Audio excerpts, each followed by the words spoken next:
All right. Hello, everybody. Welcome to My Weekly Meltdown's deep dive of the Survivor Sequester Mini. So I think we're going to have like a little bit of a rotating door tonight with like guests just talking about their experience in the Survivor Sequester Mini. But I wanted to start with the queen of last night, herself, Karishma, my winner pick going into it. I am so like, I can't believe how well you did, Karishma. Oh, yes. Thank you so much. So I guess we can start with like what like did you watch like past like sequesters? Like what was like your research, like your homework going into it? Yeah, I'd never watched it before the cast was announced. Yeah. I think the first time I watched, I popped in and I saw like 15 minutes and I got like really confused. I'm like, okay, I need to read what to do. I didn't understand the whole like muting and unmuting rooms. The first time I watched, all the rooms were unmuted and talking at the same time. And I didn't know what that was all about. So, you know, I did a little research of reading up like how to watch and what it is. And all these twists came up. And so I started listing the twists. And I started asking a couple particular people who I knew if they, you know, to sort of explain what the game is and like how you're supposed to play it. Because at the same time it was happening is I was also getting word that there was like quote unquote pre-gaming going on. And I couldn't understand what pre-gaming was. Like, oh, like there were alliances being formed from pre-existing relationships. But what I was reading led me to believe that this wasn't like necessarily a numbers game. Yeah. So I was super confused and I didn't want to make the mistake like perhaps maybe other survivors were doing, would be thinking that it's a numbers game, calling their friends one by one and saying, hey, we're friends, let's play together, and then spend all their time there. And then on the back end, try to figure out the game. I did it backwards. Yeah. I went and tried to figure out the game and then figured out, okay, based on this game being what I figured out it is, now let me go and make 3 ride or die partners. Yeah. Perfect. Yeah. That's a great plan. And I didn't have, and here's another thing, like, before you finish that, I'm going to add in Jamal and Lisa. Yeah. They're here too. But go ahead, keep going. Hey, Jamal. Hey, Lisa.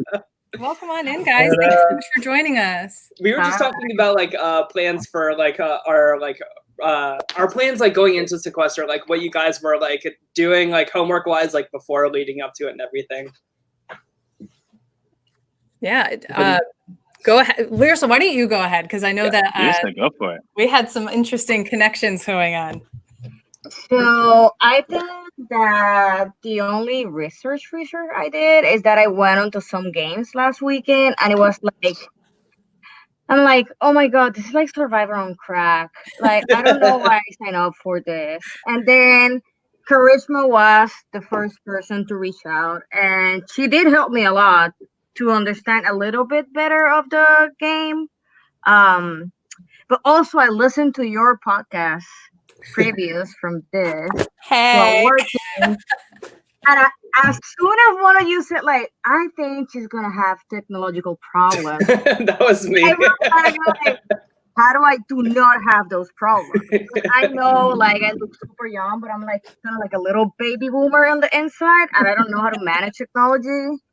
And I did have issues with the YouTube feed. I couldn't listen to it. I know. And I was your mod setting it up. And I was like, I know exactly what she's talking about. And I was the one who was like, no, Lyrsa's got it. Like, don't put that bad juju on her. And then I was like, oh, God, she can't hear the had it.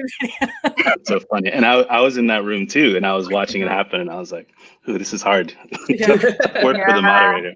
It was, I'm not going to lie, my heart rate. So for those in the audience, we have an hour before the game starts where we're setting up the players. We're going over the rules. We're doing sound checks because when you play Sequester, you can only have the room portal, which allows you to jump to the different rooms, the current room that you're open, and then the YouTube stream that has Audrey's voice in it. And that's also where you can find the LOS.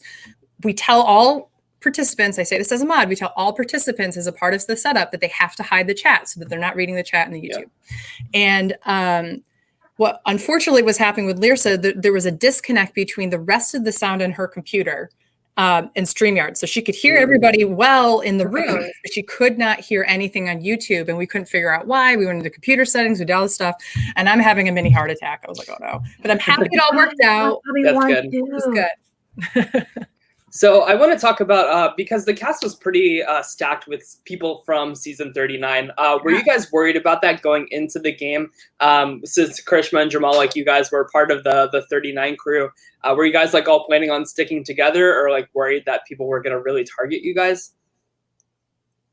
Yeah, that was like the number one concern for me was the IOI target. And of course, we talked to each other and we all did the like, yeah, IOI strong and IOI strong, but you never knew which one of us was going to not be telling the truth to each other.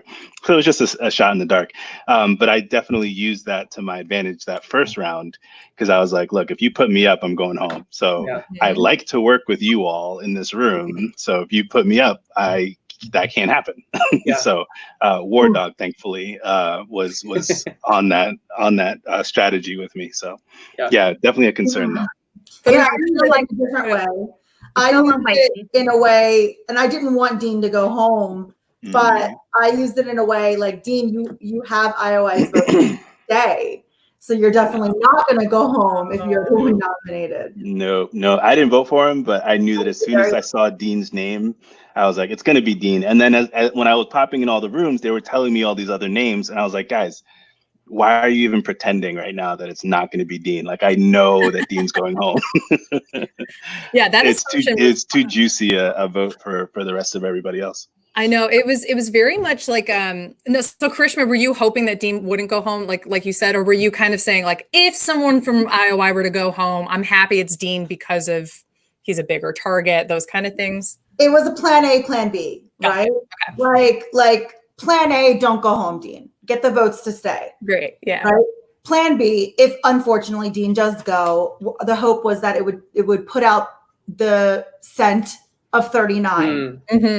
Which I think it did.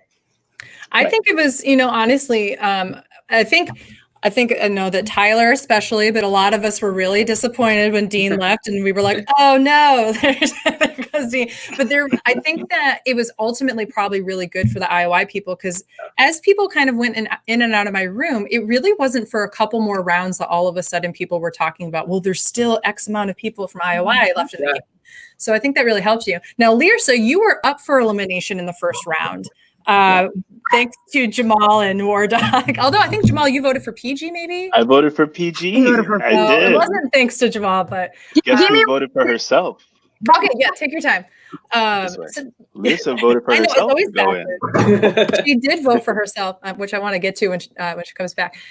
So Lyrsa, you decided ultimately to vote for yourself. Why did you decide to vote for yourself in that moment? I don't know. I was anxious, and I feel like, you know what? If I vote for myself, in some point of the game, if they have a choice to keep me or leave me, then it will, win me their trust that I was with you guys from the beginning, and I voted for myself. So I don't know. Everybody was so going along with it. I'm like, whatever. It's not like it's just a game. I vote for myself, and if I'm out, I'm out. I just came here to have fun and whatever. So. I actively decided not to vote for you because I wanted to do the same thing. I wanted to use that connection further along. And I think it worked a little because you were okay giving me the safety of power or whatever it's called. So thank you for that, Lyrsa. Actually, that's a really good transition. That round was really interesting to watch. We've seen it a couple of times in previous Sequester minis, specifically with the patron minis. So this was a really fun time to sit back and watch some of our favorite survivors, like who are they going to choose? And there've been different tactics in going into that round, where some people would really jump rooms and try to find people, make plans. Some people would stay in the room and say, okay, the person who got it is in this room, and we're going to lock this 4 in and not let anybody into the room until we plan this out. And I felt like there was almost a really laissez-faire kind of feeling from like, well, so-and-so might give it to me. And I didn't really see a lot of panic until towards the end. And Jamal, I don't know if this was just like a front that you were putting on, but you were like one of the people I was like, he's taking this really calm, considering like he's not up on people's list, but he's not at the bottom. So can you guys talk about what that round felt like to you and what your thought process was in terms of getting and then pushing on the safety to somebody else? Yeah, Lirsa, I'm curious about your answer because you were going to do another thing and then you decided to give it to me. I was gonna go with Sunday because our original plan, like I was in a group with Sunday, Karishma, John, myself, and Mama C. And when we spoke about this, we said, let's do it on blocks. Like the first one that gets it will save the other one and we'll go on blocks. And then Karishma saved Lauren. And I was like, what the fuck? So when it like Sunday came to me and she's like, I don't know what happened. And I'm like, I don't know what happened. And then I was in a room with Chelsea and I think it was Lauren. And they were both like, oh, you have to give it to Kelly. You have to give it to Kelly. And I'm like, okay, sure. But I already have promised it to Sunday because that was the original plan. Yeah. Yeah. So when somebody saved me, I kept like going onto groups. I found myself in a room with Karishma and Jamal. And I had that first group alliance with Jamal, and they were like telling me like you have to vote, you have to vote, you have to vote. And I'm like, okay, Jamal, I was gonna give it to Sunday, but if you save Sunday, I'll save you right now. And Karishma was like, I'm here as a I'm witness. If you don't do it, So I gave it to Jamal and he gave it to Sunday, and then I had to go to Sunday and tell her like we saved Kelly because I promised Chelsea that we were gonna save Kelly, and I didn't. And Sunday saved Kelly, so it all worked out. It all worked out, but I was like so anxious at that point. I think that's when I really, really got like a really good hit, and then I was like really high and didn't understand half of it. Well, I got laughing. There was a moment where you were like, yeah, I'm just going to have fun and play this game. And then like a second later, you're like, I'm really nervous. And then I saw you take a big hit and I was like, oh, she's going places. This is going to be great. Now, Karishma, I know that you're probably going to have to duck out at some point. So I'm going to skip Jamal for right now, if that's okay. And I want to go to what your thoughts were on that round. Yeah, what happened was like I was in the room with Kellen when she was the first one to get it. Okay. And then she bounced. She's like, guys, I have to go talk around. Like I can't give it to one of you. So I got really scared. And I was in that room, and then suddenly I'm in a room, and it's Jatia, me, and Lauren. And all of a sudden, the mod comes on and says, "Bryce gave it to Jatia, or somebody gave it to Jatia." And I'm not going to waste this time now. I'm in a room with the person with power. I'm going to make this time count. Mm-hmm. And so I looked at Jatia right there, and I'm like, I know Jatia, we haven't talked so much, so I'm going to offer you a deal right now. I'm going to offer you, if you give it to me, I swear to you, I promise you, the person that you want to save, I will give it to that person. And if I don't do that, then from this point forward to target me because I broke that deal, and people will vote me out. So I'm giving you this promise of loyalty and plus to save the single person that you want in exchange for I'll owe you for that. I will owe you for that in the future. And so she did that, and she was like, okay, well, it was me, Jatia. It was Jatia, me, Lauren. She says, well, I want to save Lauren. I was like, and Lauren was like, yes. So I'm like, okay, I looked at Lauren. I'm like, no problem, Jatia, give it to me, and then I'll give it to Lauren. And so that's why I couldn't pass it to Lirsa or Sunday, because I was in that room making that deal. And then you guys probably saw this happen. Bryce was trying to get into that room to tell Jatia, no, don't do it. Don't give it to Karishma. I overheard Bryce and Jatia talk rounds before in rooms with Lauren in there, sometimes with Jamal in there, sometimes with Wentworth in there. We got to target Karishma. And so I was thinking, this is not going to have a chance in hell to work. Jatia is not going to save me. And Bryce is coming in there to tell her not to. But the timing worked out in my favor, where it went mute in just the moment where she didn't get to hear Bryce say no. Oh, perfect. I heard it. You were great. I heard it, but she didn't hear it. And that's what happened. And so I held up my end of the bargain just out of sheer, I wanted to keep my word. Yeah, I think that makes a lot of sense. And so, Jamal, I think you were the last person, if I'm right, out of this group to get safety. What was going through your head as you're watching everybody get safety? Yeah, well, I was going through the names and I was slowly starting to realize that I wasn't sure that anybody left was going to think to give it to me, because I just kind of assumed that there were other things going on. And so then I started getting nervous. And so I found out what the chain was. So Lirsa, I don't think you know this, but like 2 or 3 people before you got it, I knew that you were the end of the chain of what I heard. So I was like, okay, I need to go find Lirsa. So I was looking for Lirsa for like 5 minutes is what it felt like. So even before you got it, I think I talked to you and I was like, give it to me. And then I think you got it. So by the time I found you, it had come to you. So then I kind of jumped in there and intercepted it. But now that I think about it, and I'm kind of out of the game and thinking about what my relationships were like, I don't think I would have been in trouble of going home. I think John Carroll might have given it to me once it got to him. So I think I was okay. But you know, that round is designed for slow build of anxiety as it gets smaller and smaller, and you start to worry if you're actually going to be at the end of this thing. Absolutely. So why don't we go ahead, just being conscious of time, we're going to move to the end of the game and then we'll come back, kind of work our way backwards through jury, if that makes sense. Because Karishma, you made it to the final four. You got third place. You got what we call the SOL position, or in my mind, this shit out of luck position. You got dragged out to get third place by Kelly Wentworth. What were your thoughts in the jury phase? Did you really feel like the pressure of the game started to really kick up? And then how did it feel to like get into the final four and try to play that without getting dragged? Which obviously didn't work, but still. I know. The pressure of the game was always there from beginning to end, and I think the pressure remained the same. I mean, certain rounds, the pressure was a little bit less. Like, for example, in the chain of safety, after I was safe, of course, a lot less pressure. You want to use your time to try and protect your allies, but it's not nearly as much pressure. Or like if I wasn't on the block, right. Less pressure. But towards the end in the jury phase, I was ready to go at any round. I wasn't waiting. I was no longer waiting to hear my name. Whereas earlier, there's that quote unquote, do you feel safe? Do you feel safe if you haven't heard your name? That was not it. In jury, I wasn't waiting for that because my name was definitely going to be coming up. I think people were going to start thinking, okay, well, we got to get Karishma out now. Otherwise we're in trouble later. And starting to put the puzzle together that I was, prepared and that I knew how to sort of game the end of the game. And once people started to figure that out, I was going to be out. So end. So I had like a little Post-it note for what to do. Like what to do at final 6, what to do at final 5, what to do at final 4. And it was just one sentence. So I just followed that instruction manual. That's amazing. Yeah.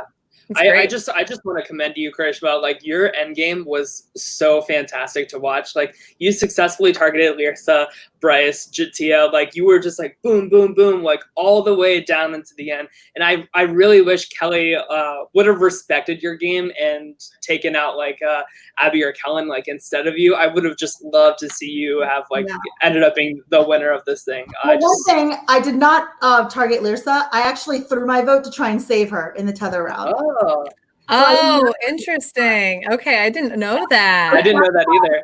I sabotaged Kellen's vote and put that vote on Bryce in an attempt to try and save Lyrsa. So by the way, Karishma, my roommate says hello, and she says like, you're a fucking bitch. You voted for her, and she's trying to save you. I'm like, I don't know. I was talking about coffee with JT. I don't know. I just have to put this out there. It is a game. I am in no way, shape, or form taking anything that happened in the game personal.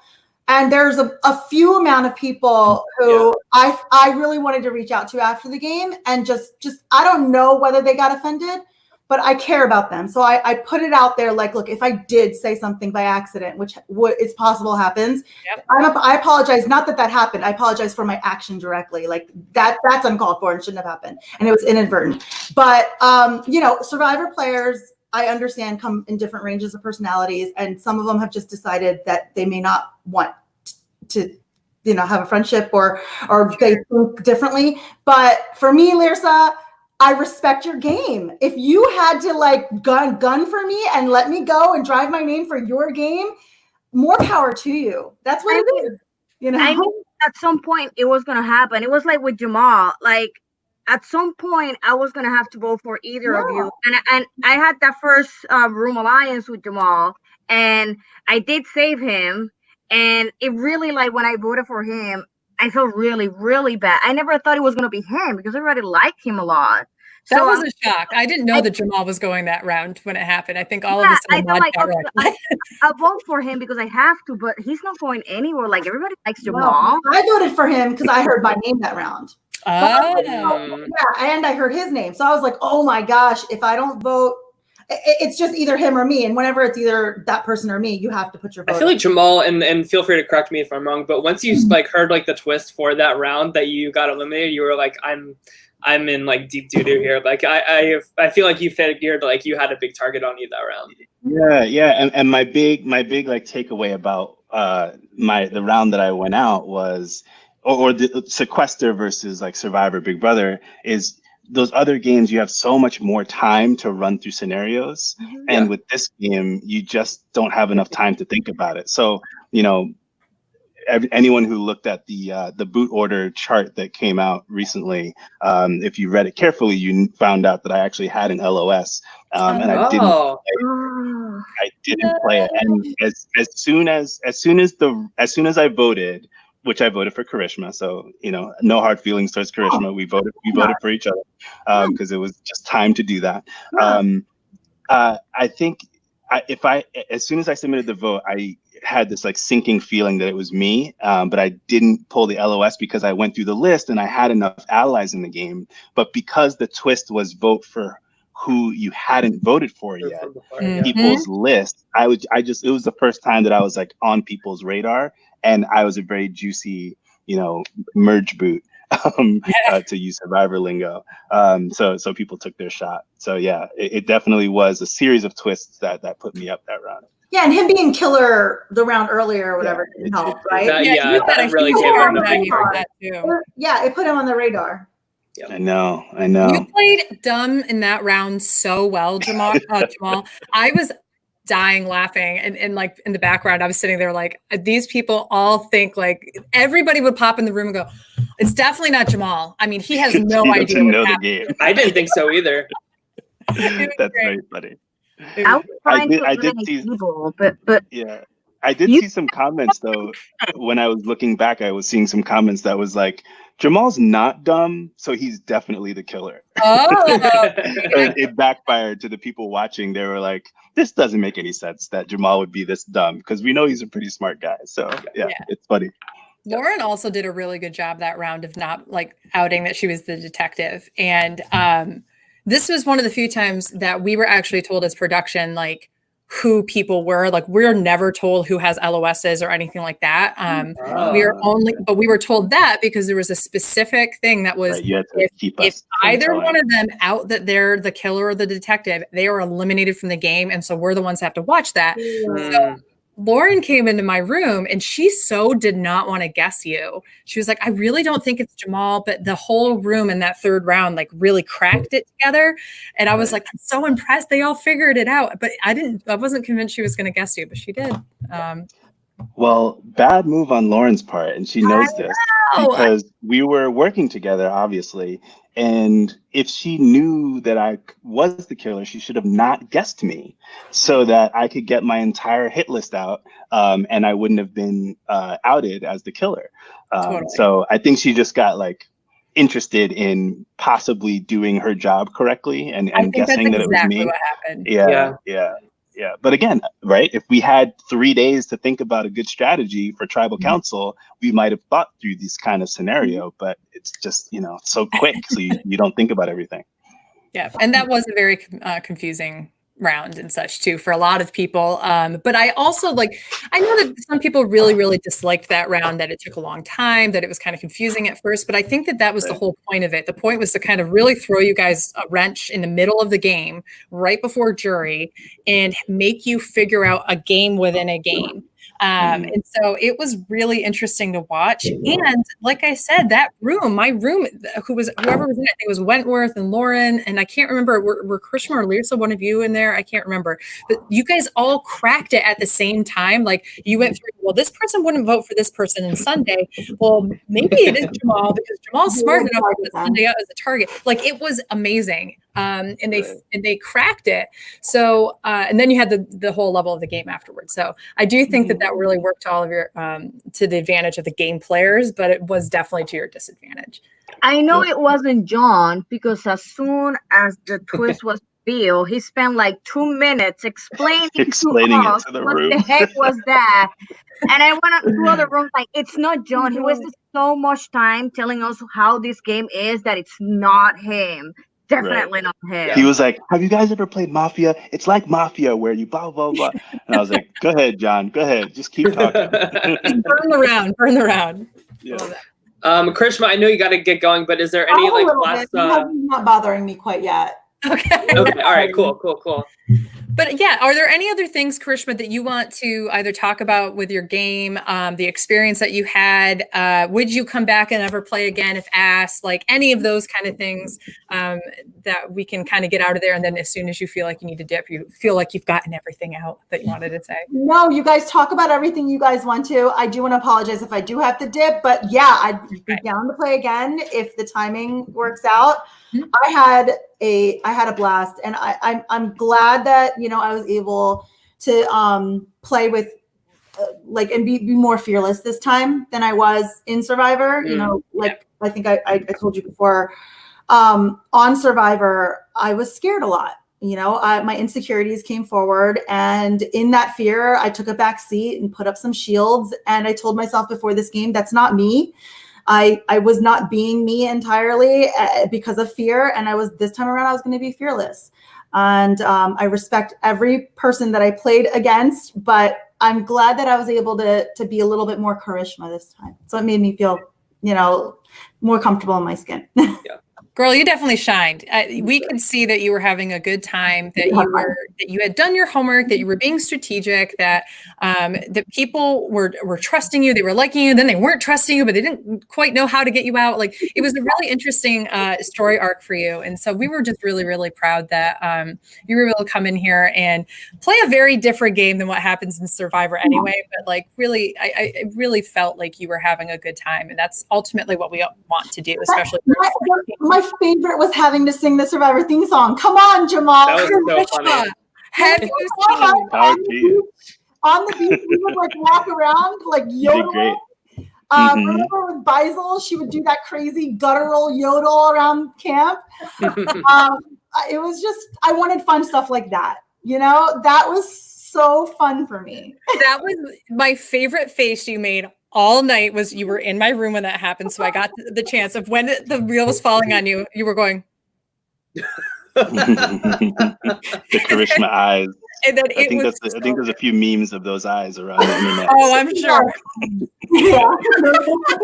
But it was so funny, and I love that you immediately unmuted and went, "Okay, guys, I'm just going to talk so that I don't have to sing the song." We're just gonna all of a sudden, we were like.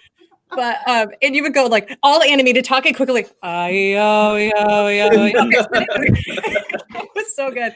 And if you haven't seen it, there is a tweet out there that somebody took the opening to Winners at War and just dubbed your vocals as that. It is so funny. That is so funny. Lauren sent that to us this morning, and I started literally crying, laughing so hard, and my husband was there, and he was just like, because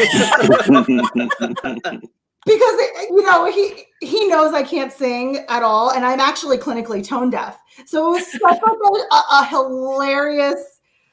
But the thing is, we all knew what you were singing, even though we were like, "Oh yeah, we know she's going to sing the Survivor song." We could hear the tune. It was just really funny how you went from being so animated to just deadpan singing this monotone. Okay, we're back into and then deadpan again. It really just made that so like funny. Under my breath, so I could still hear what was going on. Oh yeah, no, it was really good, and I really between you and then Abby just doing random heart symbols the entire. I was dying laughing. But that was a great time. Oh, Abby was so funny.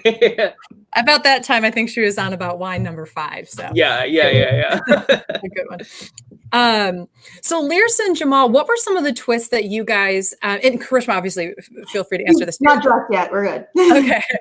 What were some of the twists that you found incredibly hard to navigate, and how did you when it was over? How did you feel about those twists? Oh, definitely that detective killer thing. Oh, that drove me crazy. Yeah, because I was like on the Skype, I was writing the names of the people that were being voted out and the people that were with me and John in that room that he explained. So I was trying to figure it out. And I went to a room with Chelsea and Lauren, And I was like, I don't want to offend you, but either of you is the killer or the detective. And I think one of you is the killer because it's you two and Jamal. And then that other name came out. And I'm like, oh, it's Jamal. I think it's Jamal. It's not them. And I'm like, I'm not saying that you're a killer. I was trying to explain myself that I was not calling them killer. I'm like, I'm not calling you a killer, but I think you are. But it's just a game. So if you're not, please don't feel offended. It was like so complicated. That was the worst one for me. But you figured it out, and that's the thing. Like, I think that there were still people who hadn't figured out that Jamal was the killer, though, before he was exposed. So the fact that you figured it out is pretty damn good. Yeah, but it was too late, man. I was already out there. That's true. I was dead. What about you, Jamal? I would definitely say that one. What I'll say about that twist was I didn't have enough time to understand how I wanted to play it. Right, I felt a lot of pressure to just get a list of names out. So if the plan, I think I leaned towards trying to go unnoticed. Right, so as people pointed out, like I had saved Sunday in that safety round, so to put up Sunday was definitely a deflection. Like, oh well, it couldn't be Jamal because he must be working with Sunday. Why would he put up Sunday? But then as it went on, I was like, oh, okay, now now it's getting too obvious, right? So then I put up John Carroll. He was going to come up later, but I didn't get enough time to. So was the goal to not get detected, or was the goal to actually put up people that I wanted voted out? And I just kind of got caught up in that twist, and then I didn't understand that I was going to be outed as the killer as part of the twist if I had gotten discovered. So that was a surprise to me. So yeah, it just was really hard to navigate all the way around. Yeah, that's a tough round, especially like because you just like you see like everybody's faces when like they're explaining the rules, and they're just like, "What the hell do I do?" Like during this twist, and then like finding out that you are in fact like the killer for the round, having to have like a poker face, like receiving that news, like you were in like a room with I forget who you were in the room with, but like it's such a hard round to get through. Like well, there were a couple of fun moments. I was with Abby and Sunday when Abby's name came out, so I was just had to like sit there and like be like surprised with them that their names are out there. I forgot the other thing I was gonna say. I forgot it, but yeah, it was very awkward. It was very awkward. When John Carroll was explaining it, I was like, well, so what do we do? What do we do right now during this round? Like, I don't understand what our role is in this round. I was trying to sell the like we're just the bystanders here. That was so good because you actually, when the round started, you were alone in my room and you were like, I'm the killer. How do I do this? And I was like, Don't keep talking. I was like, stop talking in case somebody comes in, because then I got to eliminate you and I don't want that to happen. Please stop talking. But then it worked out fine. Then you like just left and I was like, I hope that he pulls it off. I thought you did a really great job. I thought it was good. But that is a hard twist to navigate, especially if you're not expecting it. Karishma, and for anybody who did do some retroactive work and looking at some of the minis in the past and kind of figured out what some of the twists were, what was a twist that you had prepared for that maybe didn't make its way into the game? I feel like a lot of them did, but some of them, like the highest even amount of votes, for example, those kind of things didn't make it in. So were there any that you had planned for and that planning went to waste? Yeah, I have my little like cheat sheet of twists that were my little cheat sheet. It looks like a full binder. A full binder. There you go. Okay. Survivor tips. Like the final four tip is just that line because I never expected to get to it. That's amazing. If you don't vote A out with me and I am voted out, I'll drag you. That's all I got for final four. But yeah, like the highest number of even votes. The whole concept of like, if get in a room of four and all four of you like pledge to vote on one random person, like I prepared to try and lead that charge if it was the highest number of even votes. And that didn't. Well, we kind of saw you do that during the round where you were tied to somebody. You pulled a Boston Rob. You were like, all right, nobody's leaving this room. Yes, hold yourself accountable rule. Yeah. Yes, it was a good one. That was really good. That was literally one of my favorite moments, though, when Kellen and Kelly were like, okay, I'm tied to Karishma. And then you popped in right when Kellen said that. And then Kelly's like, this is great because I'm tied to Abby. And then Abby came in. And then it was just like the four of you yelling. And I was like, there's a room limit of 3. And I had to go through and mute all of you. And Yeah, I know it triggered like my inner Phoebe where I was like, my eyes, say my name. Nobody was saying name. but that was great. You're going, say a name. Kelly's going, okay, let's do this. I can't even tell you what Kellen was saying. And Abby was just screaming. She wasn't saying any words. She was just, and I was like, oh no, this is sound overload. They can't even say me saying room limit right now. It was so fun. Well, on the receiving end of that, Lisa, like that must have been like the worst feeling, like knowing like you couldn't get into that room to kind of like, because you were with Jatia that round, right? I didn't even thought of that because I was to a point already that I'm in like La La Land, and JTA is like, "Oh, I'm in Miami. Like my people is in Miami," and she's like, "Yeah, you guys have strong coffee." I'm like, "Yeah, we have," and we kept talking about fucking coffee. Well, I was wondering what you guys were talking about because I was watching like the room with Karishma, Kellen, Abby, and Kelly. So I was like, man, they must be really trying to like get out of this somehow by staying in that room. I didn't even thought of that. And then when I was voted out, my roommate came in like, "Why you stay in that room? Like, why were you talking about coffee?" And I'm like, "I don't know." I'm like, "I'm high and I'm tired. And I don't know. I didn't thought they were gonna vote for me." So I kept talking about coffee. I was already lost on that. I can Like, relate a little bit to it, to Lisa, because I by nature I'm not necessarily like a frantic person. If you haven't noticed, that's just not how I like move through the world. So this idea of just like sitting here and chatting with four people, you know, one of whom I haven't met and another who I've looked up to for a bunch of years, that was so appealing to me. So I just was sitting in rooms, just being like, "Oh man, Kelly Wentworth, what's up, man? Like you're awesome," you know. And then when I watched some clips back, I was seeing how much more frantic the other rooms were. And I just was like chilling in my room with like John Carroll, and we were just like hanging out. So I think if I ever play again, I definitely have to turn up my my energy level in this game. Well, I actually think, Jamal, your energy level, like, it did you well in a game like Sequester. Like, you are so, like, calming, like, and you speak so, like, fluently and eloquently. See, I can't even say the word. And I feel like that's a presence that's really good and wanted in a game like Sequester that is just so, like, effing crazy and chaotic and stuff. So I think that works out well for you. And actually, I have a question for you, Jamal, because one of the things I've done in one of the minis I've played in the past was there were rounds where I could tell, like, if I can keep people here and listening to me, and I say things like, rather than being concise, I kind of keep them here with telling almost a story of what's happening, I can maybe run the clock out.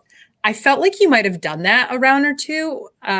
Did you either do that intentionally or no? Or Nope. Okay. No, that wasn't part of the strategy. Wow, doing the Beth thing, which I can never pull off again, but it was funny. No, it just was me feeling comfortable in a room, and then eventually being like, well, and also because I think with the way the rooms work, like someone new jumps in and you're like, okay, well, now let's start another conversation, and now let's start another one. So I then ended up getting stuck that way. And then it's just it's an uncomfortable thing, right? To try to break into a room where you like see everybody, you know, there's a room limit. So you feel like you're intruding, right? Just like viscerally, right? You feel like you're like interrupting and everyone's sitting there like staring at you. So yeah, it's an uncomfortable thing to break into a room. So it's just easier to stay in one. I definitely want to give you all props though, because there were a lot of times, especially for new players of Sequester, when you come into a room and there's a room limit and say you're backstage, normally the people backstage go, "Oh, okay, I'll go away." And a lot of you as a whole cast were like, "No, I want to get into this room," and force the people that were in the room to leave. And I thought that was great. And I'm going to put this out there for all future mini players. Like, if you go into a room and you are by yourself, don't immediately X out. I can't tell you how many times people will X out as somebody else comes into a room. And it might be dead for a few seconds. And I say wait for about 10, 15 seconds. If nobody comes. You said that kept happening with you and Kelly Wentworth. I know. All the time. All the time. Funny. And I will be like, "There's nobody here." Ah! And Rafe and Kim just You would always scream. It was so funny. So much. That happened with me with Kelly too, where I think I left and I came into a room where she was by herself and she had left, and I was like, "Oh, I missed my chance to talk to Kelly," and I stood there for a few seconds. And then she Crazy. came back in and she was like, oh, good, you're still here. And so then we were able to have that connection. That's why I think there was a lot of like Jamal Kelly appreciation in the Twitter sphere for a little bit anyway. Karishma, I want to hear you talk about like the Final Four experience, like what you thought about that. Did you feel that you were screwed like going into that round? I want to hear your thoughts.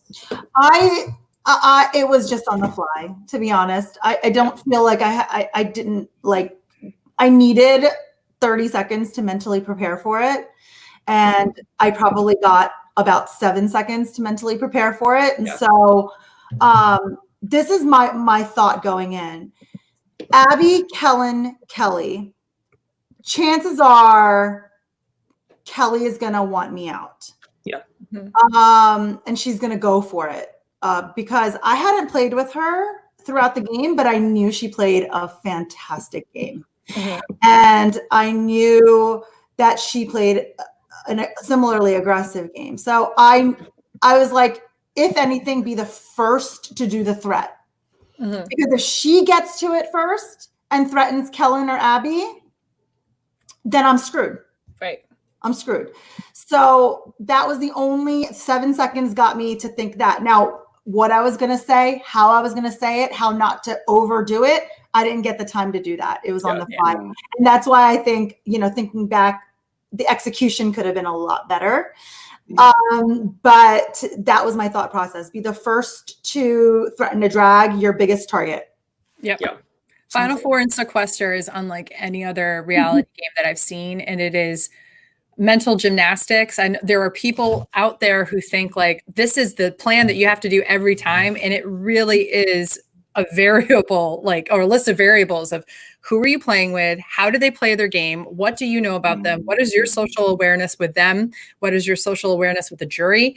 Like, I can't even tell you how like hard it is to sit back, because not only are you sitting there, for those of you who are joining us for the first time and really trying to figure out the Final Four twist, you're not only trying not to get voted out, you're also trying to make sure you don't get dragged out at third.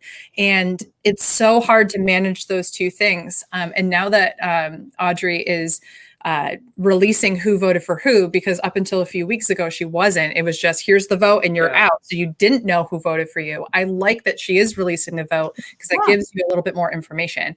But yeah, it's very interesting to see the Final Four. I thought you managed well with what you had, and it would have been great to see you go to the final two. I want to ask Lyrsa and Jamal, say that it was flipped. I think that Kellen played an incredible game as well, and I'm so impressed with the fact that she was up from 2 a.m. to 9 a.m. Oh, like, I know. Oh, God. A lot. That's impressive in and of itself. Yeah. I can't even imagine. Like, there's a part of me that's like the human side of me that would have been like, I don't know, forget strategy. The fact that she was able to do that's incredible. She was alone in my room one time, and she like looked out the window and went, guys, the sun's coming up. I can hear birds. And then all of a sudden I saw her pour just another glass, and I was like, icon. Oh my gosh. Oh, no, she was great. But say that it flipped for Jamal and Lyrsa. Let's say that Kellen and Abby are in the jury with you guys. Say it's between Karishma and Kelly Wentworth. Who do you guys in that moment, now that I know it's probably hard because it's a little tainted with what you guys have seen for the past few days. And I know Karishma's right here. But who would you have voted for and why? You're gonna go first, Jamal? I like throwing out the To be honest, I will have given my vote to Karishma because I think she played great, and she was with a lot of people. Like, she built relationship with a lot of people, and I think that even though she had to like drag people, it's the nature of the game. I think she did a good job. So I love Kelly. We're like Spindrift sisters because we work kind of for the same company. But I would have given my vote to Karishma. That's awesome. Well, there you go. I would have given my vote to Kelly. Awesome. Yeah, I would have given for Kelly. Why? Well, my reasoning, I think I met Karishma during our season of Island of the Idols, but I've been a Kelly Wentworth fan for much longer, so I think there's Wentworth. You know what I'm saying? Like, there's just that level of reverence for the icon that is Kelly Wentworth. And also, felt a little betrayed, even though I was about to do the same thing. So it's just one of those things that I think the game it moves so fast that it's hard to like that's what happened to me. Like too many people in succession felt burned by me, and so there was just all this energy to just get me out. So yeah, I think Karishma wouldn't have been able to get my vote from that final two. It would have been an uphill battle for sure. Yeah, I don't think I would have won. There's no chance I would have won the game against Kelly Wentworth. I think there's a lot of people out there who are, suggesting that perhaps I should have entertained the thought of trying to threaten Kellen or Abby instead, Kellen in particular, and try to go to the end with Kelly and then plead my case, having played the strategic game I did. But you also have to look at who's on that jury. And at that point in time, I thought the jury was all sitting in a room together. I thought they were like comparing notes and talking to each other. And with that, the way Jatia left, by cursing me out, and I don't know if everyone got to hear the nasty things she said about me and all that. I was like, the jury's going to be spoiled on me for non-game related reasons. Right. And there's nothing I can do to cure that. So I was like, I never even for a split second entertained the thought of going to the end with Kelly because she's just such an icon. And she did, and not just icon. I don't want to tone it down for her. She actually played a very, very, very good game. She played a great worthy of a win. Yeah. Absolutely. I've said this before. I'll say it again. I was so happy with the whole jury of everybody who made it to the jury. Not just because of who you guys were, like you had people like from all different seasons and all these different relationships and that kind of thing, but just because you all played very different games and you played the game. Some of you were figuring it out as you went along, but that adaptability and ability to figure out what's happening around you says a lot about you as a social game player. And I was just so thoroughly impressed with this jury. Obviously, it was really awesome to have a final six of all women. Like that's amazing too. We had a lot of people of color and LGBTQ people. Yeah. There was a lot of representation all the way around. That's something I really, really love about this community that we're in Sequester. We're not just diverse, we're inclusive, and we see that play out in games. And it was just amazing. And I'm so thankful that all of you played the way that you did and were just so much fun to watch.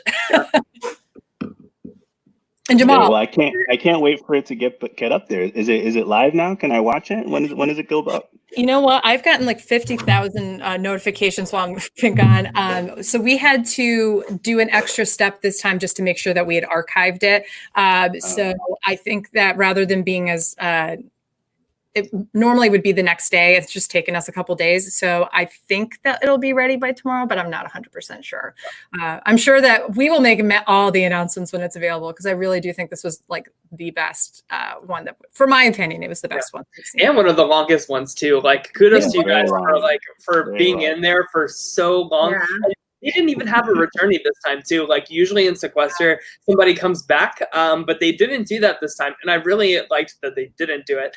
But it was just so long. So good. Yeah, good for you. I read some comments of people saying that, people watching our Sequester game who didn't watch Survivor or weren't Survivor fans were saying that this was a really interesting execution of the game of Sequester by us, the Survivor players. Yeah. And I was like, yeah, obviously, because we're all cutthroat and we're all, schemy and gamers, so we were going to figure this thing out. That was always going to happen. Yeah. I think that's a really good point. One of the things that I think a lot of people wanted to compare specifically your group to the Big Brother mini that we had a month ago. And I think that those two games, granted, there was like a whole US versus Canada aspect of that game. I think that those two games really showed the differences between the types of people who play Survivor versus the types of people who play Big Brother. And besides the whole survival aspect versus being in a house for like 100 days kind of aspect of it, there's definitely a difference in gameplay and how you approach playing those games. So I just really liked that you guys all came out of the gate and like were like and we're playing. And it was like an explosive first round, and we like looked at each other and we're so happy. So I just really commend you guys for the fast gameplay. According to Mike, it is live now as of now at this moment. So that's exciting because my friends are asking me where to watch it too. Excellent. Yeah, no, I definitely, I'll be excited to pop into rooms where people were talking crap about me. Yeah. And that's the thing too. You're I like, think you lied to me. Yeah. And that's the thing, guys. You'll be able to go back and watch it with like if you want to see the YouTube comments and see what people are saying and all that kind of stuff. But I think people really, really like this, and you guys brought all the entertainment. So I think that wraps it up for us, unless you guys had any like last thoughts before we head on out. But thanks for coming on here and talking some Sequester with us, and thanks for doing the game to begin with. Like it's just been like this has been like the quarantine of like Sequester in my opinion. Like it's really brought this community to life, and thank you guys for wanting to do such a crazy like commitment. You know, it's so hard, but thank you guys for doing it. You got it. It was a fun thing to do. Yeah, my mom watched it. So did she? Oh yeah, and she watched the whole thing, and she never does that. That's amazing. Yeah, she was into it. Would either Lyrsa or Jamal, would either of you ever play again if you were asked to? Yeah, I mean, I play. I think I told Tyler I have played this type of game before, so it was funny when people were like, "Oh, she had no idea how to play this kind of game." Like, yeah. And I made it really far on that one, but whatever, guys. Like, you underestimated me. But yeah, I will play it as long as we're in quarantine. I don't have anything else to do because when the world is happening, I do have a lot of things to do. But if we're like doing nothing, yeah, sure, why not? What about you, Jamal? I'd have to think about it. I'd have to think about it. There was definitely, if I'm being completely honest, there was a PTSD element to being back in the mentality of, who can you trust, and who's talking about you, and that whole energy. Having been in that for over 3 weeks, not too long ago, it definitely brought all that stuff up, and actually like reminded me that I'm not all the way fully recovered from that kind of headspace. It was fun, but I definitely like had to come down at the end of the game because I was definitely really hyped up after that whole thing. So ask me, but I'd have to think about it. Definitely. I definitely think you bring that up, and we had Tommy Bracco on for the recap of Survivor 40 as a season a couple weeks ago. And we ended up talking a lot about the mental fatigue that happens at the end of these kind of games, as well as what happens after you leave a game. And he played in the Big Brother game, and he was like, it was amazing to have that feeling again of scheming and all that stuff. But he also kind of talked about, he played this past summer too. So like, it wasn't too long ago. There's definitely that feeling of like, oh, wow, I feel like I'm putting myself right back in it. So definitely not alone in that feeling. We're so thankful that that you were willing to put that feeling back on for us, and we'll hopefully see some more action from some of you in the future. And we're thankful that you guys are all supporters. Where can we find each of you? Where can people find you on social media, or if there are any projects that you guys want to talk about? I'm on at QT Karishma, the letter Q, letter T Karishma on Twitter and Instagram. I am not working on any projects. I am a personal injury lawyer in Texas working full time. And I just want to send the message to everybody to make the choice to be safe and appreciate your loved ones, and make the choice to be safe for your loved ones and everyone else out there. Yeah. Very important. Karishma. Jamal, what about you? Can you hear me? My headphones died. Yep. So you can find me at JammanK9 on Twitter, JammanK91 on Instagram, Jamal Shipman on Facebook. And the thing I'd like to just put out there is if you know Janet Carbon from season 39, Island of the Idols, she and I have been working on putting together a little speaking tour, which had to go on hiatus for a little bit based on all of the events of the world. But as soon as we get back into form, we're going to hit the road. So do look out for that. It's a speaking tour to talk about the fire inside and how to stay motivated and recognize difference and come together across those differences. So it'll be pretty awesome. Wow, that's exciting. That's amazing. I think that the both of you are two people I very much respect out of your season for your ability to really dig deep and also be empathetic individuals and be wonderful ambassadors of human nature, if that makes sense. Oh, thanks so much. So that is really exciting to hear. I'll definitely be checking that out. Awesome. Lirsa, what about you? So you guys can find me on Twitter, Lirsa. I got lucky, like Beyonce. And on Instagram, it's Lirsa Torres. And when I'm not working and the world is normal, I run and produce one of the most diverse and queer burlesque shows here. Ooh. It's called Kunt, Kunt. It runs on the last Sunday of every month. So if you're in Boston and a Sunday and you want something to do, you can come and see us over there. Girl, I'll hit you up for sure. I go to Boston a lot for work, so.